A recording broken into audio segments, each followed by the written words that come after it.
Good morning everyone. आज का विषय है गुप्तकालीन समाज। गुप्तकालीन सामाजिक व्यवस्था एक जटिल संरचना पर आधारित था। गुप्तकालीन सामाजिक एवं धार्मिक व्यवस्था में होने वाले परिवर्तनों की व्याख्या तात्कालिक आर्थिक परिवर्तनों की पृष्ठभूमि में की जानी चाहिए। सूक्ष्म दृष्टि से अवलोकन करने पर गुप्तकालीन समाज की निम्नलिखित विशेषताएं नजर आती है। विभिन्न पेशेवर समूहों का जाति के रूप में ढलना, ब्राह्मणवादी पुनरुत्थान के साथ उच्च वर्णों के विशेषाधिकारों पर बल, वैश्यों की सामाजिक दशा में तुलनात्मक गिरावट एवं शूद्रों की सामाजिक दशा में तुलनात्मक सुधार। फिर स्त्रियों की स्थिति में एक प्रकार की द्वैतपरकता देखी जा सकती थी, क्योंकि एक ओर इन्हें संपत्ति के अधिकार दिए गए तथा समकालीन साहित्य में स्त्रियों की स्थिति का एक आदर्श चित्र खींचा गया। वहीं इस काल में कई सामाजिक कुर्तियों की भी शुरुआत हुई। इस काल में अछूतों की संख्या में भी विस्तार हुआ। गुप्तकालीन समाज में वर्ण व्यवस्था पूर्ण रूपेण प्रतिष्ठित थी। भारतीय समाज के परंपरागत 4 वर्णों ब्राह्मण, क्षत्रिय, वैश्य तथा शूद्र के अतिरिक्त कुछ अन्य जातियां भी अस्तित्व में आ चुकी थी। गुप्त काल में वर्ण व्यवस्था के शीर्ष पर ब्राह्मण स्थापित थे। ब्राह्मणों के मुख्य कर्तव्य थे अध्ययन करना, अध्यापन कराना, दान देना तथा दान लेना। इस मुख्य कार्य के अतिरिक्त भी ब्राह्मणों द्वारा अन्य व्यवसाय को अपनाए जाने का साक्ष्य प्राप्त होता है। जैसे मृच्छकटिकम नामक गुप्तकालीन ग्रंथ में नायक चारुदत्त नामक ब्राह्मण को सार्थवाह कहा गया है तथा यह भी उल्लेख है कि उसकी 3 पीढ़ियां व्यापार तथा वाणिज्य से संबद्ध रही थी। बौद्ध ग्रंथों में ब्राह्मणों द्वारा वाणिज्य व्यापार को अपनाए जाने की पुष्टि होती है। ब्राह्मणों द्वारा विभिन्न राजवंशों वाकाटक, कदम की स्थापना के भी साक्ष्य प्राप्त होते हैं। बृहस्पति स्मृति ने भी ब्राह्मणों को संकट काल में निर्धारित व्यवसाय को छोड़कर दूसरे व्यवसाय को अपनाने तथा दासों तथा शूद्रों का अन्न ग्रहण करने की अनुमति दी है। स्मृति ग्रंथों में ऐसे कर्म को आप धर्म कहा गया है। समाज में दूसरे स्थान पर क्षत्रिय वर्ण स्थित था। स्मृति ग्रंथों में इसकी स्थिति ब्राह्मण से नीची मानी गई है। मनु कहते हैं कि 10 वर्ष का ब्राह्मण 100 वर्ष के क्षत्रिय से श्रेष्ठ है। यद्यपि उसका भी मुख्य कार्य क्षेत्र की रक्षा तथा सैनिक सेवाओं से संबद्ध था। तथापि इस काल में इस वर्ण के द्वारा भी असामान्य परिस्थितियों में वैश्यों के कार्य अपनाए जाने के साक्ष्य प्राप्त होते हैं।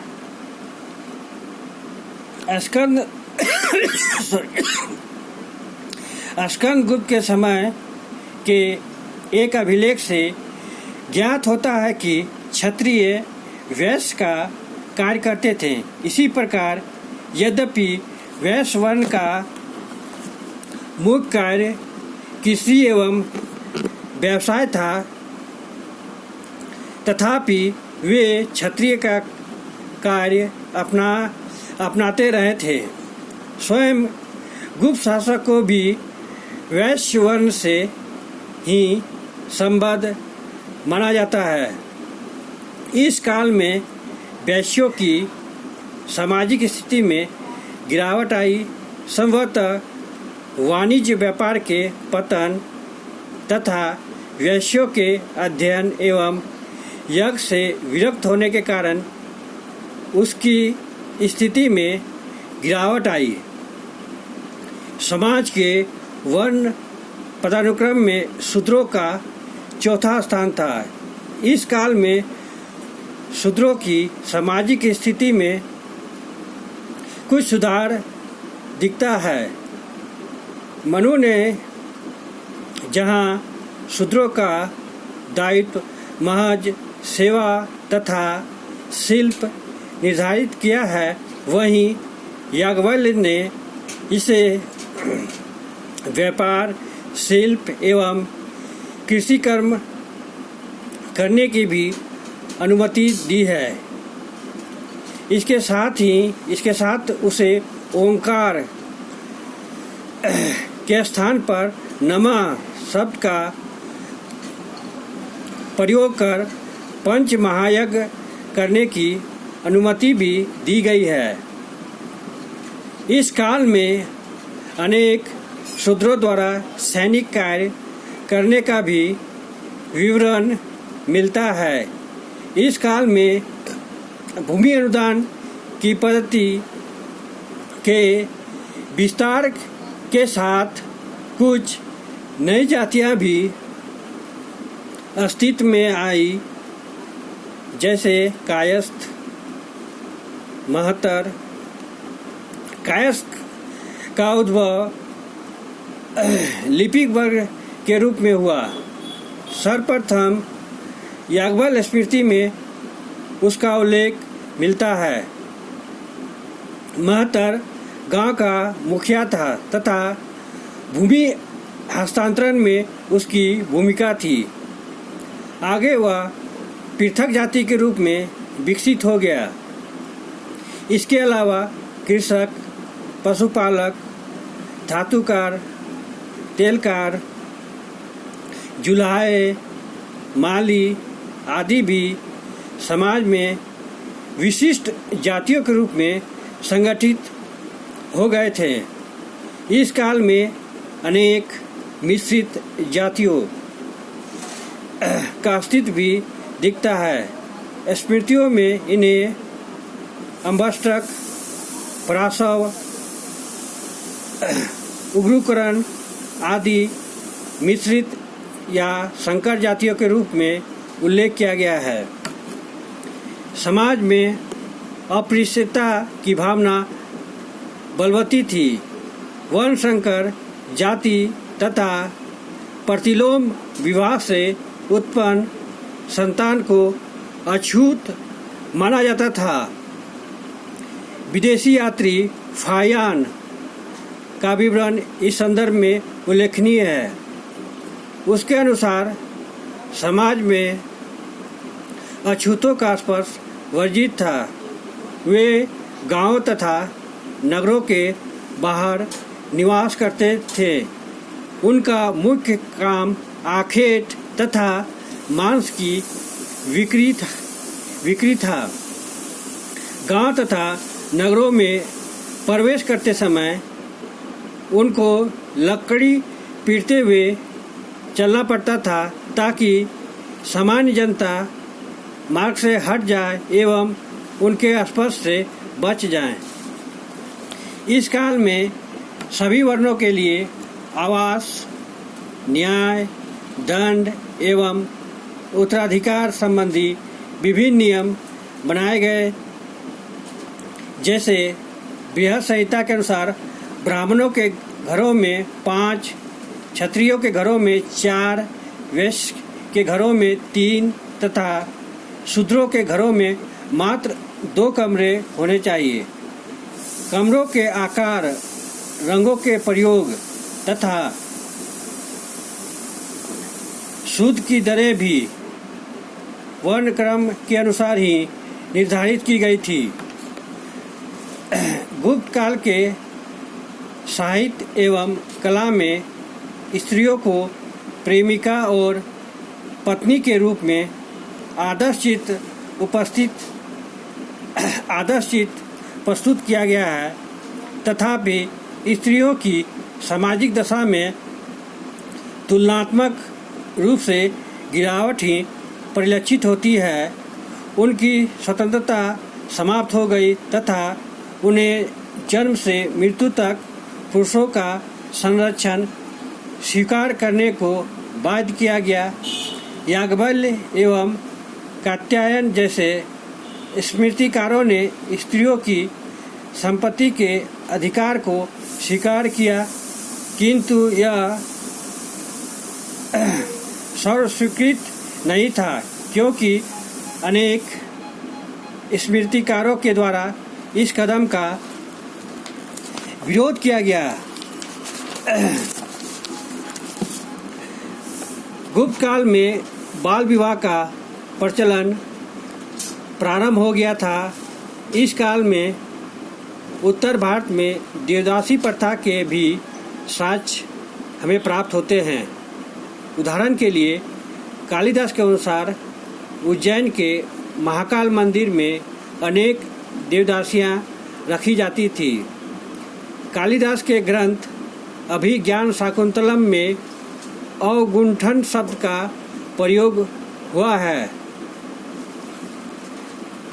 अर्थात सम्भ्रात घर की महिलाओं से यह अपेक्षा की जाती थी कि वे अपने चेहरे को ढक कर रखें।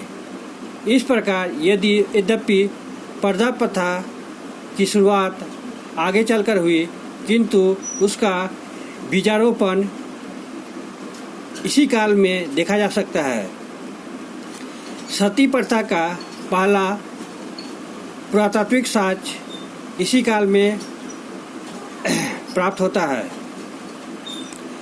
510 ईस्वी के एरन अभिलेख में सेनापति गोपराज की पत्नी का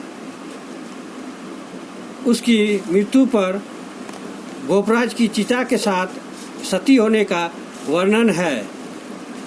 5वीं सदी तथा उसके पश्चात महिलाओं के गोत्र भी पुरुषों के गोत्र के आधार पर बदलने लगे। महिलाओं के अनुष्ठानिक स्तर में भी गिरावट देखी गई, क्योंकि गुप्तकालीन ग्रंथों में शूद्रों के साथ साथ स्त्रियों को भी संस्कृत के स्थान पर प्राकृतिक भाषा का प्रयोग करते दिखाया गया है। यद्यपि इस काल में उच्च वर्ग की महिलाओं को शिक्षा प्राप्त होती थी। ऐसी कुछ स्त्रियां राजनीति में भी भाग लेती थी। कुछ स्त्रियों को विदुषी एवं कलाकार होने का उल्लेख मिलता है। मालती माधव नामक ग्रंथ में नायिका मालती को चित्रकला में निपुण बताया गया है। अभिज्ञान शाकुंतलम में अनुसुईया को इतिहास का ज्ञाता बताया गया है तथा अमरकोश में स्त्री अध्यापिकाओं का अमरकोश में स्त्री अध्यापिकाओं की चर्चा करते हुए इसे आचार्या, उपाध्यायी एवं उपाध्याया बताया गया है। इसी प्रकार वाकाटक रानी प्रभावती गुप्ता को 20 वर्षों तक राज की संरक्षिका के रूप में दिखाया गया है। गुप्त काल के सिक्कों पर कुमार देवी के चित्र मिलते हैं, परंतु यह प्रवृत्ति उच्च वर्ग की महिलाओं के बीच ही देखी जा सकती थी। विभिन्न स्मृति ग्रंथों से गुप्त काल में दास प्रथा के प्रचलन का प्रमाण मिलता है। युद्ध में बंदी बनाए गए तथा ऋण न चुका सकने वाले लोग प्रायः दास बना लिए जाते थे। नारद ने 15 प्रकार के दासों का विवरण दिया है। मृच्छकटिकम से पता चलता है कि दास के शरीर पर उसके स्वामी का पूर्ण नियंत्रण होता था। इस प्रकार मौर्य काल की तुलना में अब दासों की स्थिति में गिरावट आई। शहरी क्षेत्रों के दास घरेलू कार्य करते थे, जबकि ग्रामीण क्षेत्रों में बड़ी संख्या में किसानों की स्थिति दासों के समान हो गई थी। ऐसे कृषि दास एक निश्चित अवधि तक सेवा करने तथा ऋण चुका देने पर स्वतंत्र हो सकते थे। इस तथ्य के बावजूद इस काल से दास प्रथा कमजोर होने के संकेत मिलने लगते हैं, क्योंकि नारद द्वारा दास मुक्ति अनुष्ठान करने का जिक्र मिलता है। ऐसा संभवतः इसलिए हुआ कि कृषि दास की संख्या में विस्तार के साथ दासों का आर्थिक महत्व कम हो गया। इस प्रकार हम देखते हैं कि गुप्तकालीन समाज एक जटिल समाज था। इसमें एक आंतरिक तनाव विद्यमान था, जिसे धर्म के माध्यम से शामिल करने का प्रयास किया गया। इन्हीं शब्दों के साथ मैं अपना टॉपिक समाप्त करता हूँ। अगर आप लोग को इस टॉपिक से संबंधित कोई भी प्रश्न पूछना है तो कमेंट बॉक्स में अपना प्रश्न पूछ सकते हैं। Thank you.